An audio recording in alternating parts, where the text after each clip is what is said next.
Gbègbè ní àlùmọ́nì iṣẹ́ ọ̀gbìn wà. Gbogbo ilẹ̀ wa tó wà ní Èjìgbò ilẹ̀ kaṣú ni.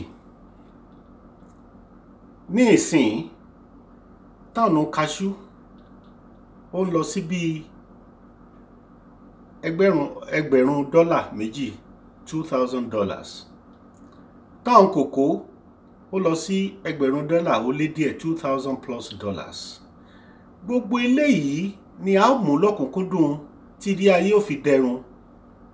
Ní ayé òde òní a máa ti ń kó iṣu lọ sí òkè òkun.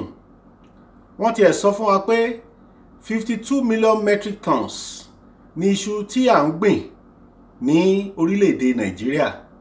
Ọ̀ṣun náà ó bá wọn lọ́wọ́ sí o láti kó iṣu lọ sí òkè òkun láti fún àwọn ọmọ wa ní iṣẹ́. Gbogbo ilẹ̀ tó wà ní Ẹ̀rìmọ̀ lọ sí Ìmẹ̀sí ilé títí wá sí Ẹ̀sà Òkè títí tó fi lọ jáde lọ sí agbègbè wọn ní Ẹ̀fọ̀n Àlàyé. Ìrẹsì táwa jẹ ń gbà kékeré nù o. Ṣùgbọ́n kò sí iṣẹ́ ìrẹsì mọ́ nítorí ẹyẹ ti lé àwọn àgbẹ̀ lóko. Ẹyẹ ló ń fi ìyà jẹ àwọn àgbẹ̀ láyé òde òní. Ẹyẹ tí ò fi ìyà jẹ wọ́n níbò míì. Ìjọba láti lọ́wọ́ sí i. Ẹ̀yin ó rí i pé nígbà tí agbègbè Èkó lọ bá agbègbè Kẹ́bì wọ́n jọ gbin ìrẹsì. Kẹ́bì ti di olówó. Wọ́n ra rice mill tó wọ̀ ti 8 billion naira. Gbogbo eléyìí làwọn ó mú padà wá sí Ọ̀ṣun. Gbogbo eléyìí ni àwa yóò mú wa padà wá sí ìpínlẹ̀ wa ní Ọ̀ṣun láti rí pé ayé dẹrùn fún àwọn èèyàn wa. Pàápàá jùlọ ohun tó dùn mọ́ mi nínú ni wípé nínú gbogbo ìpínlẹ̀ tó wà ní Káàárọ̀ Oòjíire kò sí ibi tí Ọlọ́run kẹ́ bí Ọ̀ṣun nípa àlùmọ́nì góòlù tó wà ní Àtàkùmọ̀sà East títí lọ sí Àtàkùmọ̀sà West lọ sí Ilé Ifẹ̀. Gbogbo ìlú Ìpérindó, Ìtagúmọdí, Àjànà, Òwu, Ẹ̀pẹ́, Ìgùn títí tó fi lọ dáde sí Òṣó àti Ilé Ifẹ̀. Ilẹ̀ góòlù mọ́ ni. Ọlọ́run tó wá kẹ́ góòlù yìí débi wípé a ní lọ sí ilẹ̀ ju 100 meters lọ ká tó kan góòlù. Tí irú ilé ò ṣẹlẹ̀ ní bí irú South Africa tó yẹ pé wọ́n á lọ sí bí 105 kan tó kan góòlù. Ghana lọ sí bí 200 kan tó ga góòlù. Ṣùgbọ́n gbogbo eléyìí ọ̀rọ̀ yìí tí professor kan ní University of Ibadan ó sọ wípé ó mà tó nǹkan bí $5.2 billion. Ó mọ̀ ló wà nílẹ̀ àwàánú ọ̀rọ̀ àwàánú ìyà ní agbára Elédùmarè. A ó mú ọ̀rọ̀ yìí a ó kó jáde fún àlàáfíà àwọn èèyàn wa. A ó kó àwọn tí a ó jọ ṣiṣẹ́ yìí. A ó mú wa wá sí Ọ̀ṣun tí a ó jọ ṣe tí ọ̀rọ̀ yóò ṣe wọlé. Tí a bá kó gbogbo eléyìí jọ èyí tó ń jẹ́ pé tí ìjọba bá rí gbà ní Àbújá onìkan ni ó mọ̀ ọ́nà kò ní sí ń bẹ̀ mọ́. Ẹ ti ẹ̀ wò ní ìsìn gbogbo nǹkan tó ń wọlé láti Àbújá ìdá 8 rẹ̀ la fi ń san gbèsè. Ìdá 2 péré olókù láti fi ṣe ìjọba. Kò sí bẹ́ẹ̀ ṣe lè ṣe eléyìí tí ẹ fi lè rówó oṣù àwọn òṣìṣẹ́ san. Nítorí ìdí èyí a gbọ́dọ̀ gbé Ọ̀ṣun padà wá bí ó ṣe yẹ kó rí. Àwọn tí ó dá Ọ̀ṣun lẹ̀ wọ́n ṣe dáadáa. Gbogbo àwọn nǹkan tí wọ́n ṣe ń gbà náà kò sí èyí kankan mọ́. Ẹ wò ó ní ayé àwọn Bọ́lá Ìgè títí lọ jẹ́ mi bẹ̀ wọ́n. Hospital tá à ń pè ní General Hospital bíi 5 tí wọ́n dá lẹ̀ ńgbà yẹn tí ó jẹ́ pé ibùsùn bẹ́ẹ̀dì bíi 23 ni ó wà ńbẹ̀. Kò sí kankan tó máa wà mọ́ nísìnyí. Kò tiẹ̀ sí ìtàn parí. Yálà ní Ìpètùmọdù ni o, yálà ní Ìkìrun ni o, yálà ní Ìmẹ̀sí ilé ni o, yálà ní Ìfẹ́tẹ̀dó. Kò sí kankan tó ń ṣiṣẹ́ mọ́ báyìí. Gbogbo eléyìí ni ìjọba ó mú ní ọ̀kúnkúndùn. A ó ṣe a ó sì rí pé ìgbésí ayé àwọn èèyàn wa ó dáa. Ètò ẹ̀kọ́ la mú lọ́kúnkúndùn jù. Nítorí ẹ̀ la fi mú igbákejì wa obìnrin tó ti fi ẹ̀yìn tì lẹ́yìn bí 30 ọdún tó ti ṣe principal ní ilé ìwé gíga.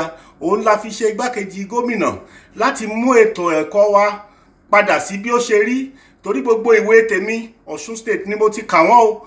mo lọ sí primary school ní Gbọ̀ngán, mo lọ sí secondary school ní Ìpẹ́tùmọdù, mo sì lọ sí university ní Ilé Ifẹ̀.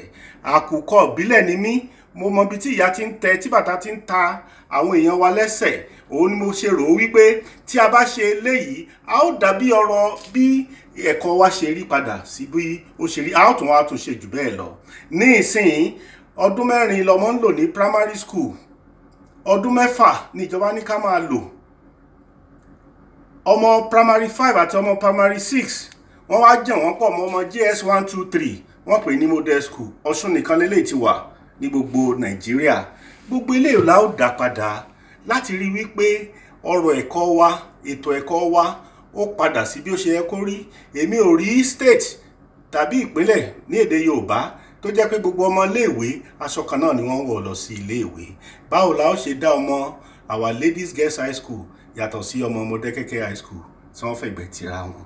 Báwo la ṣe dá ọmọ Ìfẹ́olú Grammar School ní Òṣogbo yàtọ̀ sọmọ St. Charles Grammar School? Báwo la ṣe dá ọmọ Orígbó Community High School yàtọ̀ sí ọmọ LA Grammar School tó wà níwájú wọn? Gbogbo eléyìí ni a ó ṣe, la ó ṣe mú ní ọ̀kúnkúndùn. La ó rí wípé ipò tí a wà nínú ètò ẹ̀kọ́ number 29 ni, number 29 ni. Eléyìí ò bójúmu.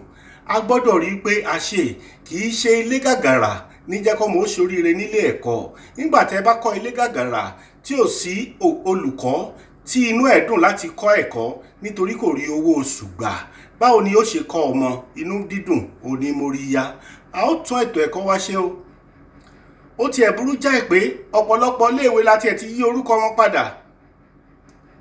Èmi lọ sí Orígbó Community High School, ìgbà tí mo débẹ̀ Orígbó High Model kìíní kankan bá ló ṣe jẹ́ ní ìsìn. Òṣogbo Grammar School, òun la mọ̀ Òṣogbo Grammar School sí. A ó rí wípé ìyàlẹ́nu ló jẹ́ pé ńgbà tá a bá pe iléèwé ní Baptist Girls High School, tá a débẹ̀ tá a bá ọkùnrin àtobìnrin bẹ̀, tá a ní St. Margaret's Grammar School ní Iléṣà, tá a bá ọkùnrin àtobìnrin bẹ̀, tá a ní Our Ladies Girls High School ní Ilé Ifẹ̀, tá a bá ọkùnrin àti obìnrin bẹ̀, tá a ní Ifẹ̀ Girls High School ní Ilé Ifẹ̀, tá a bá ọkùnrin àti obìnrin bẹ̀. Báwo ni ó ṣe rí lójú aráyé? Gbogbo eléyìí ni a gbọ́dọ̀ mú ní ọ̀kúnkúndùn.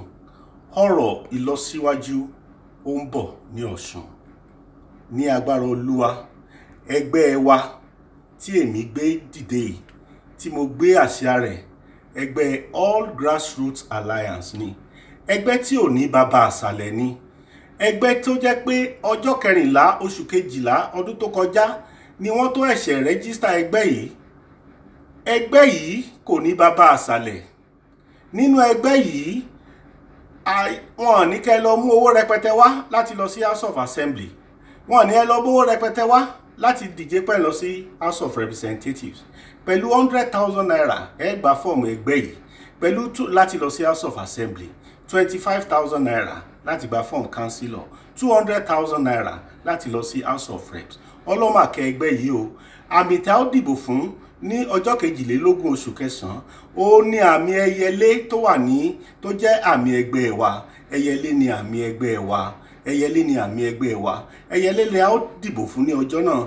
Ìka ẹyẹlé ni a ó tẹ̀ka fún. Ẹ̀yin ẹ sì rí pé ẹyẹ ìrọ̀rùn ni, ẹyẹ àlàáfíà ni. Àwọn Yorùbá bọ̀ wọ́n ní ẹyẹlé kì í bónílé jẹ kó bónílé mu kó di ọjọ́ ọ̀pọ̀njú kó yẹ̀bá. Bí àṣà ṣe tóbi gàgàrà tó, àṣà ò mọ̀ lè wọlé kó gbé ẹyẹlé. Ntẹ́lẹ̀ sọ ni wípé kò sí nǹkan kan tí ó lè dẹ́rù bà wá mọ́ ní ìpínlẹ̀ Ọ̀ṣun tí a bá ti dìbò fún ẹyẹlé tí Fẹ́mi Kẹ́hìndé tí ó ń ṣe aṣojú wọn tó fẹ́ gbé àpótí gómìnà ní àsíá ẹgbẹ́ náà ní orúkọ Olúwa Elédùmarè.